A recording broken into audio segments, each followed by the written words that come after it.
सुनिए काव्य ग्रंथ, मंत्र, श्लोक, स्तोत्र, भजन एवं धर्म के साथ जुड़ी कथाएं। भक्ति से आत्मशक्ति। देवी प्रबलार्दे प्रसीद प्रसीद मातरे जगतोऽखिलस्य प्रसीद विश्वेश्वरि पाहि विश्वं तमेश्वरी देवी चराचरस्य। तुम्हें हो माता पिता, तुम्हें हो बंधु सखा, तुम्हें हो माता पिता, तुम्हें हो बंधु सखा, तुम्हें हो शाती, तुम्हें सहारे, तुम्हें हो शाती, तुम्हें सहारे, कोई न अपना सिवा तुम्हारे, तुम्हें हो साथी, तुम्हें सहारे, कोई न अपना शिवा तुम्हारे। दया की दृष्टि सदाई रखना, तुम्हें हो बंधु सखा, तुम्हें हो माता पिता, तुम्हें हो बंधु सखा, तुम्हें हो। जो खिल सकेला वो फूल हम हैं, जो खिल सकेला वो फूल हम हैं, तुम्हारे चरणों की धूल हम हैं। जो खिल सकेला वो फूल हम हैं, तुम्हारे चरणों की धूल हम हैं। तुम्हें हो नैया, तुम्हें केवैया, तुम्हें हो बंधु सखा, तुम्हें हो माता पिता, तुम्हें हो बंधु सखा, तुम्हें हो।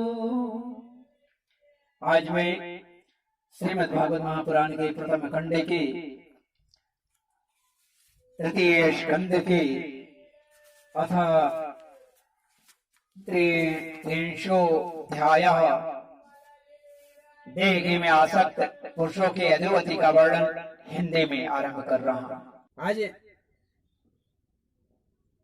30वें अध्याय में देह में आसक्त पुरुषों की अधोगति का वर्णन हिंदी में आरंभ कर रहा हूं।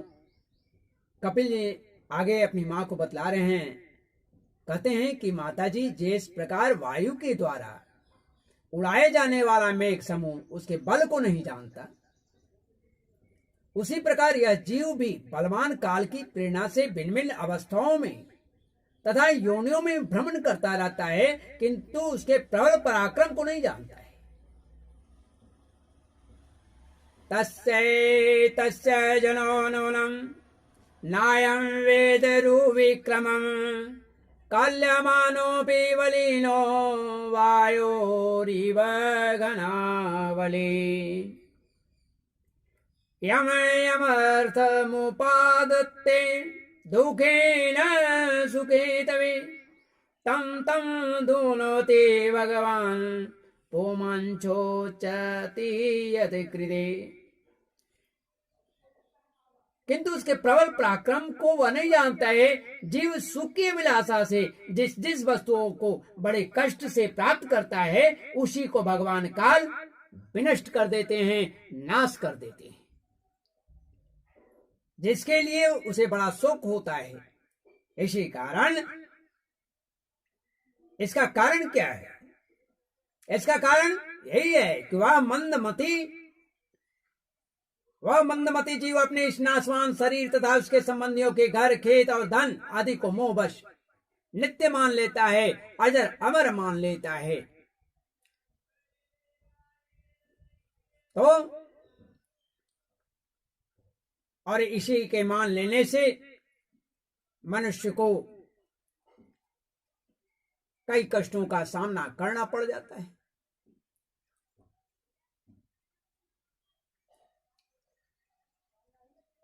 इस संसार में यह जीव जिस योनि में जन्म लेता है उसी में आनंद मानने लगता है और उसे विरक्त नहीं होता। जैसे नाली के कीड़े को अगर बाहर निकाल दिया जाए तो वह उतना सुख, उसे उतना आनंद नहीं महसूस होता है जितना कि उस नाली में ही रहकर होता है। कैसा भी क्यों न हो, वह जहां भी है वह उसी में मग्न होता है, उसी में उसका प्रेम बढ़ जाता है। चाहे वह जिस योनि का शरीर धारण किया हो उसको उसी में लगाव है और उसका परित्याग वो नहीं करना चाहता है। तो यह जीव जिस योनि में जन्म लेता है उसी में आनंद मानने लगता है और उसे विरक्त नहीं होता। यह भगवान की माया से ऐसा मोहित हो रहा है कि कर्मवश नार की योनि में जन्म लेने पर भी वहां के विष्ठा आदि भोगों में ही सुख मानने के कारण उसे भी छोड़ना नहीं चाहता है। यह मूर्ख अपने शरीर, अपनी स्त्री, पुत्र, गृह, पशु, धन और बंधु बांधवों में अत्यंत आसक्ति हो जाने के कारण इनका नाश होने पर बहुत पीड़ा को महसूस करता है। अत्यंत आसक्त होकर उसके संबंध में नाना प्रकार के मनोरथ करता हुआ अपने को बड़ा भाग्यशाली समझता है। इसे पालन पोषण की चिंता से इसके संपूर्ण अंग जो है जलते रहते हैं। हर समय इसे चिंताएं खाई जाती है, आज ये करना है, आज वो करना है, आज यहां जाना है, वहां किस तरह धन का उपार्जन हो, किस तरह परिवार को सुखी रख सकें, इसमें ही वह तल्लीन रहता है और इसी के क्रम में भगवान नारायण को भूल जाता है, क्रम से आते हुए काल को भूल जाता है। जबकि दुर्वासनाओं से दूषित हृदय होने के कारण यह मूढ़ निरंतर इसके लिए तरह तरह के पाप करता रहता है। अचित्तात्मेन्द्रियो स्त्रीणाम सतीनां च मायया रचिताल्लापे शिशूनां कलभाषिणां। कहते हैं कि आक्षिप्तात्मेन्द्रिय स्त्रियाणाम असतीनां च मायया, उल्टा स्त्रियों के द्वारा एकांत में संभोग आदि के समय प्रदर्शित किए हुए कपटपूर्ण प्रेम में तथा बालकों की मीठी मीठी बातों में मन और इंद्रियों के फंस जाने से गृहस्थ पुरुष घर के दुख प्रदान कपटपूर्ण कर्मों में लिप्त हो जाता है। उसी समय बहुत सावधानी करने पर यदि उसे किसी दुख का प्रतिकार करना पड़ जाए या प्रतिकार करने में सफलता मिल जाती है तो उसे ही वह सुख सा मान लेता है।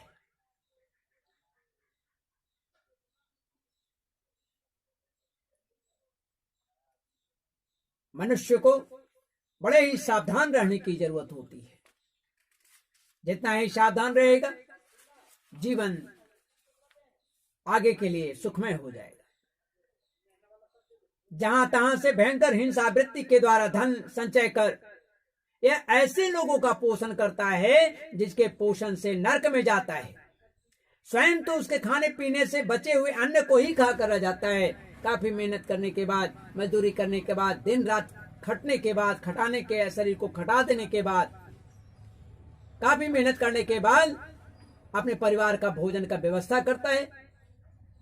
लेकिन वह इतना ही कर पाता है। अगर शायद कभी कम रहा तो वह किसी तरह बचे खुचे ही खाकर अपने को जीवित रख लेता है। बार बार प्रयत्न करने पर भी जब इसकी कोई जीविका नहीं चलती तो वह लोभ के वश में हो जाता है।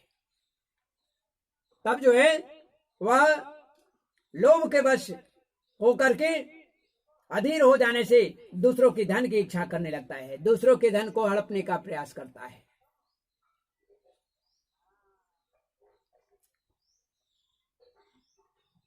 जब मंदभाग व मूर्ख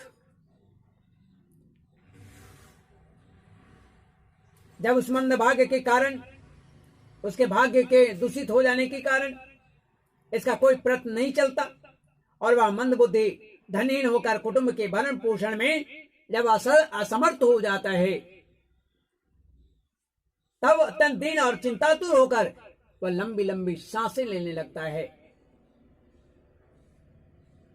इसे अपने पालन पोषण में असमर्थ देखकर जिनके लिए वो कभी जीता था, जिनके लिए वो धन कमाता था, वही स्त्री और पुत्र आदि उसका परित्याग करने लगते हैं, अपमान करने लगते हैं, अनादर करने लगते हैं, आदर नहीं देते। जिस धन के चलते उसने क्या क्या कुकर्म नहीं कर दिया, जिस परिवार को पालने के लिए उसने क्या क्या नहीं कुकर्म किया, लेकिन वही जब असमर्थ होता है, शरीर छिन्न होता है, शरीर जब कमजोर हो जाता है, कमाने की स्थिति में नहीं होता या कार्य नहीं कर पाता है, तब उसके ही अपने पुत्र, अपने ही पुत्रियां, अपने ही बच्चे, अपने ही पत्नी उसका परित्याग करने लगता है, अनादर कर देता है।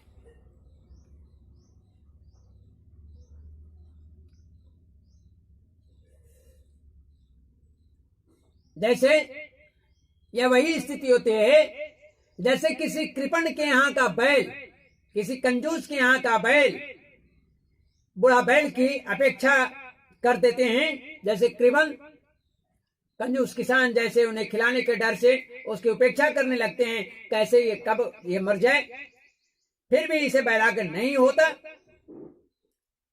जिन्हें उन्हें स्वयं पाला था वे ही अब उसका पालन करते हैं।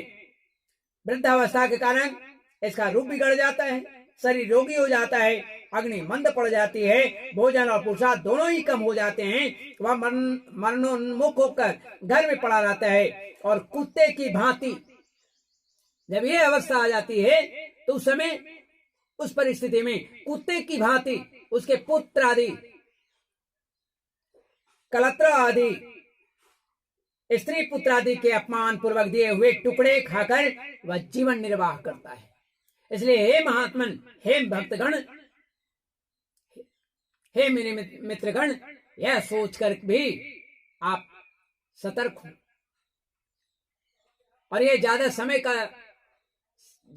तक नहीं चलता। आपकी ये स्वतंत्रता ज्यादा समय तक नहीं चलेगी, आप इस रास्ते पर आ ही जाएंगे।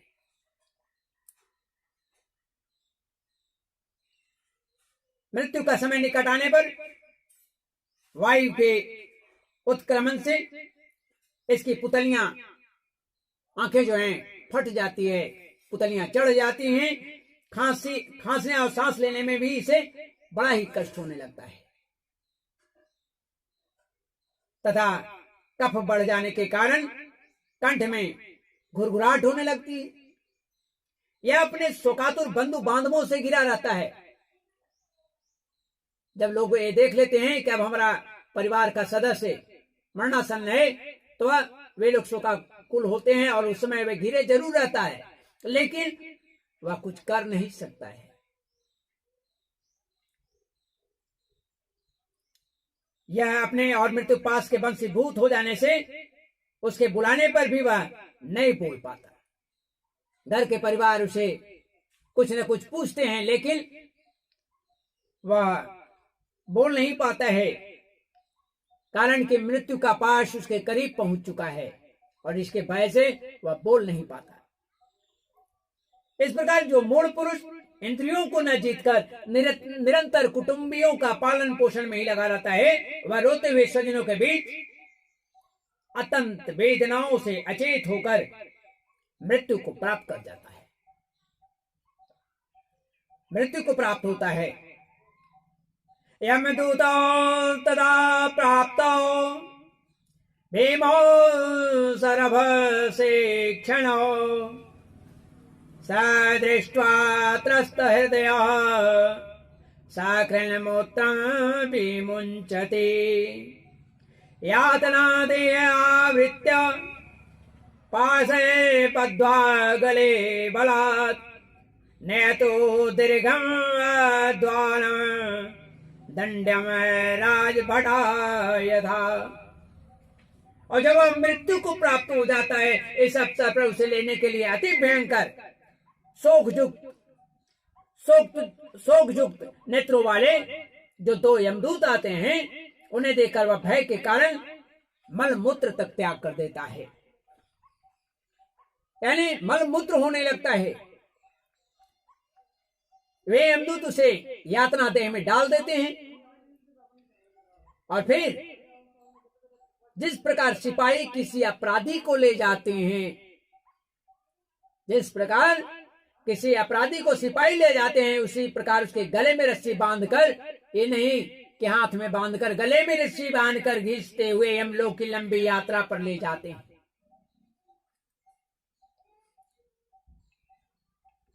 उनकी डपट से, घुड़की माने डपट से, डांट से, उनकी घुड़कियों से उसका हृदय फटने लगता है और शरीर कांपने लगता है।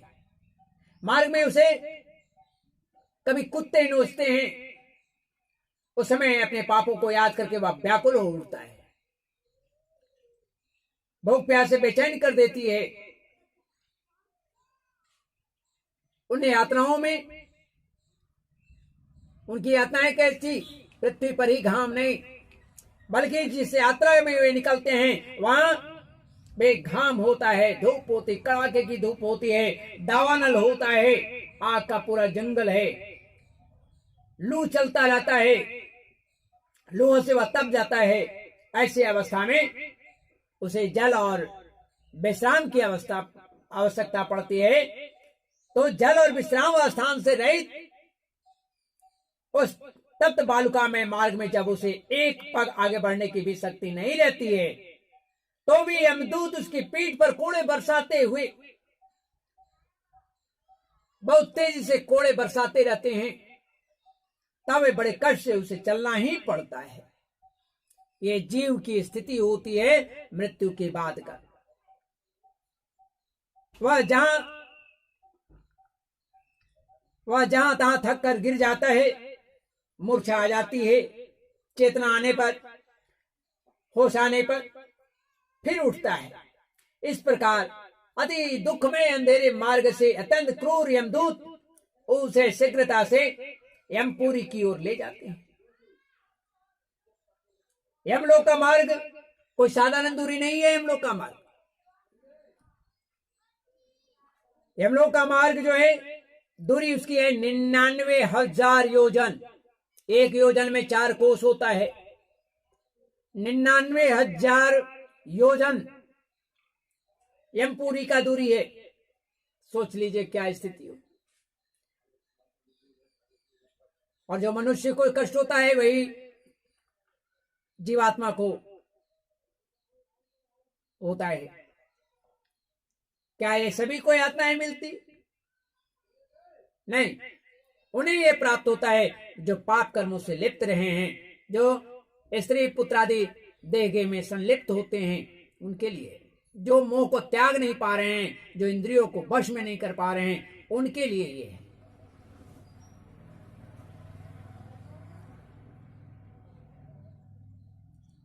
जब ये 99,000 योजन का दूरी तय करते हैं, इतने लंबे मार्ग को 2 ही 3 मुहूर्त में इतना रफ्तार में चलवाता है कि 2 ही 3 मुहूर्त तय करके वह नरक में तरह तरह की यातनाएं भोगता है। तरह तरह की यातनाएं वह भोगता है। वहां उसके शरीर को धधकती हुई लकड़ियों आदि के बीच में डालकर जलाया जाता है। कहीं स्वयं दूसरों के द्वारा काट काट कर उसे अपना ही मांस खिलाया जाता है। दूसरे लोग उसी का मांस काट करके उसी को खिलाते हैं। यमपुरी के कुत्तों द्वारा अथवा गिद्धों द्वारा जीते जी उसकी आंतें खींची जाती है, आंखें नोच ली जाती है। सांप, बिच्छू, डांस आदि डसने वाले डंक मार मार के जीवों को शरीर की काफी पीड़ा पहुंचाई जाती है, शरीर को पीड़ा पहुंचाई जाती है। इतना ही नहीं, शरीर को काट काट कर टुकड़े टुकड़े कर दिए जाते हैं, टुकड़े टुकड़े किए जाते हैं। उसे हाथियों से चिरवाया जाता है, पर्वत शिखर से फेंक दिया जाता है, गिरा दिया जाता है, जल या गड्ढे में डालकर उसे बंद कर दिया जाता है। ये सभी यातनाएं उसे प्राप्त होती है। किसे? जब प्राणी मरकर यमलोक की ओर निकलता है।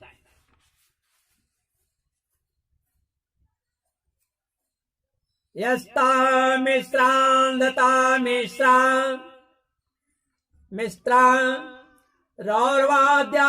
रौर्वाद्याशयातना भुंक्ते नरो वा नारी वा मिथा संगेन निर्मिता।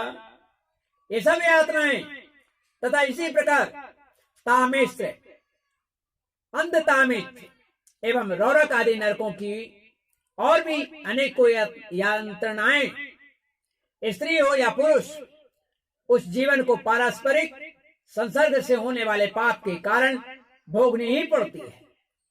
हे माता जी, अत्रैव नरक स्वर्ग यदि माता प्रचक्षते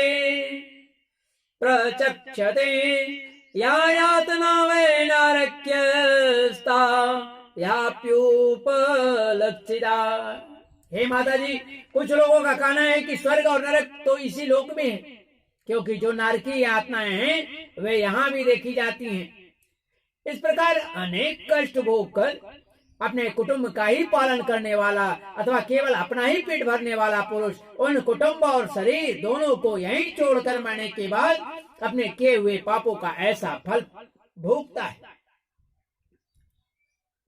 अपने शरीर को यहीं छोड़कर प्राणियों से द्रोह करके एकत्रित किए हुए पाप रूप पाथे को, बोझ को साथ लेकर अकेला ही नरक में जाता है। मनुष्य अपने कुटुंब का पेट पालने में जो अन्याय करता है उसका दैवेद कुफल वह नरक में जाकर भोगता है। उस समय वह ऐसा व्याकुल होता है मानो उसका सर्वस्व लूट गया हो। जो पुरुष निरी पाप की कमाई से, केवल पाप की कमाई से ही अपना परिवार का पालन करने में व्यस्त रहता है वह अंधतामिश्र नरक में जाता है, जो नरक में चरम सीमा का कष्टप्रद स्थान है। मनुष्य जन्म के मिलने के पूर्व जितने भी आत्माएं हैं तथा सुकर कुकरादि योनियों के जितने कष्ट हैं उन सब को क्रम से भोग कर जब वह शुद्ध हो जाने पर वह फिर मनुष्य योनियों में जन्म लेता है। यानी इससे पूर्व उसे सभी भोग योनियों को भोग करके जन्म लेने के बाद ही मनुष्य की शरीर उसे प्राप्त होता है। इस प्रकार श्रीमद् भगवत महापुराण के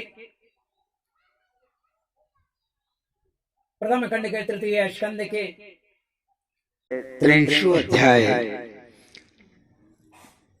देह में आसक्ति तथा पुरुषों का अधोगति का वर्णन यहाँ पर समाप्त होता है।